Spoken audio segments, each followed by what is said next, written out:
Assalamualaikum warahmatullahi wabarakatuh.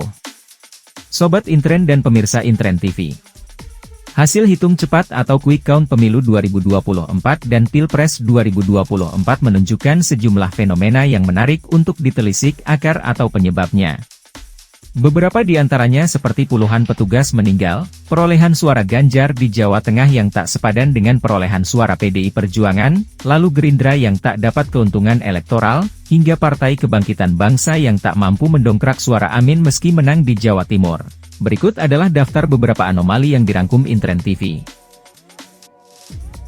Puluhan petugas pemilu meninggal. Komisi Pemilihan Umum merilis, 35 orang meninggal dunia setelah menjalankan tugas proses penghitungan suara pemilu 2024. Rinciannya 23 anggota kelompok penyelenggara pemungutan suara atau KPPS, 3 panitia pemungutan suara atau PPS, dan 9 petugas perlindungan masyarakat atau Linmas.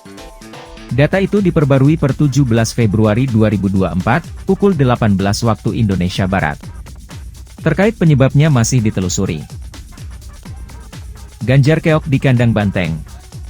Sejumlah lembaga survei yang merilis hitung cepat menunjukkan PDI Perjuangan masih terlalu perkasa di Jawa Tengah. Namun, keunggulan PDI Perjuangan tak mampu membantu perolehan suara Ganjar Pranowo Mahfud MD di daerah tersebut. Hasil quick count 99,9% di Jawa Tengah, perolehan suara PDI Perjuangan mencapai 25,91% dengan pembaruan data pada Kamis, 15 Februari 2024.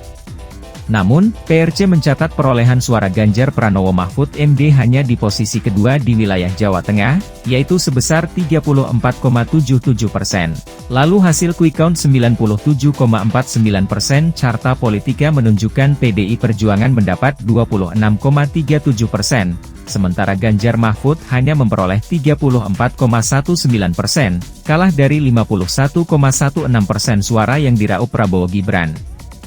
Gerindra gagal dapat keuntungan elektoral.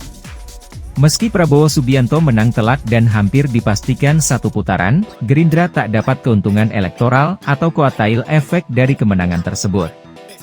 Berdasarkan survei Litbang Kompas, dengan data masuk 99,20% per Sabtu, 17 Februari 2024, sore, Gerindra hanya bisa berada di urutan ketiga dengan 13,51%.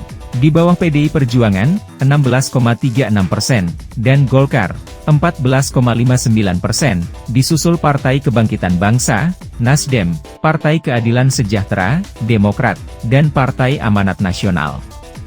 Hasil hitung cepat memperkirakan hanya ada 8 partai yang bakal lolos ke parlemen pada periode mendatang.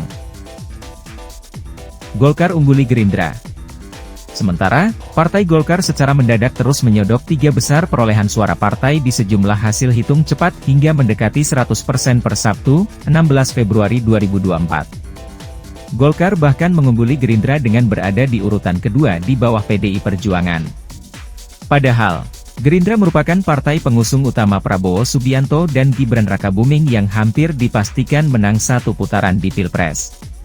Dalam Litbang Kompas dengan data masuk 99,20%, Golkar berada di urutan kedua dengan 14,59%. Begitu pula versi indikator politik, perolehan suara Golkar mencapai 14,97% di bawah PDI Perjuangan sebesar 16,78%. Partai Kebangkitan Bangsa gagal dongkrak Amin. Partai Kebangkitan Bangsa gagal mendongkrak perolehan suara Anies Baswedan Muhaimin Iskandar di Jawa Timur. Meski suara Partai Kebangkitan Bangsa pada pemilihan legislatif berada di nomor 1.